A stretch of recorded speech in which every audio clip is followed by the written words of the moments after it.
नमस्कार. भक्तिप्रिया चॅनलवर आपले खूप खूप स्वागत आहे. आजचा दिवस तुम्हाला सुखाचा, समाधानाचा आणि आनंदाचा जाऊ देत, हीच महाराजांच्या चरणी प्रार्थना करते आणि व्हिडिओला सुरुवात करते.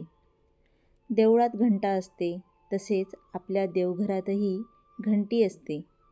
ती आपण का वाजवतो आणि देवघरात किंवा देवळात घंटा का असते, तसेच आपल्या देवघरात घंटी कुठं ठेवावी हे आजच्या व्हिडिओमध्ये आपण जाणून घेऊया. आयुष्यात येणाऱ्या सर्व अडचणी दूर करण्यासाठी आपण देवाला शरण जातो.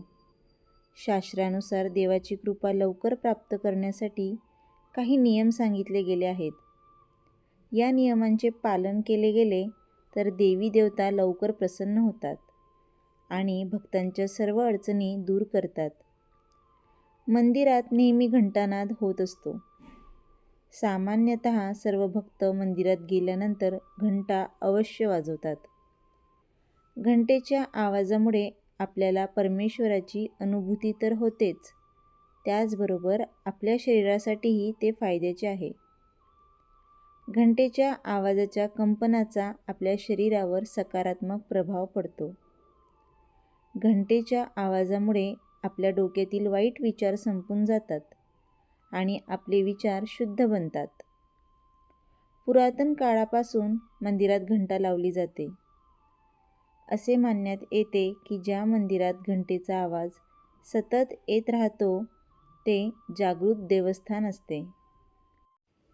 घंटेच्या आवाजामुळे नकारात्मक ऊर्जा दूर होते आणि सकारात्मकता एकत्रित होते. जागा शुद्ध होण्यास मदत होते. त्यामुळे घरातील मंदिरांमध्ये घंटा डाव्या बाजूला ठेवावी आणि त्याची रोज पूजा करून त्यांना फुलांनी सजवावे. पुराणानुसार मंदिरात घंटा वाजवल्याने आपले पाप नष्ट होतात.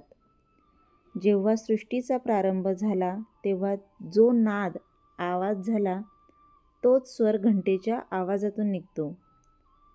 हाच नाद ओंकाराच्या उच्चारणानेही जागृत होतो. घंटेला काळाचे प्रतीक मानले गेले आहे. धर्मपंडितांच्या म्हणण्यानुसार जेव्हा प्रलय काळ जवळ येईल तेव्हाही अशाच प्रकारचा नाद प्रकट होईल. घंटेच्या आवाजामुळे आपल्या डोक्यातील वाईट विचार संपून जातात आणि आपले नकारात्मक विचार शुद्ध बनतात. त्यामुळे मंदिरात गेल्यानंतर घंटी अवश्य वाजवली जाते. तसेच रोज पूजा झाल्यानंतरही संपूर्ण घरात आपल्या मंदिरातील घंटी वाजवावी. याने आपल्या घरातली नकारात्मक ऊर्जा नष्ट होते.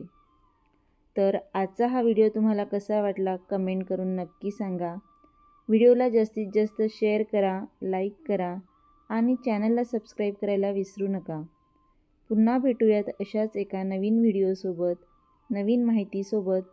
तोपर्यंत सर्वांना श्री स्वामी समर्थ.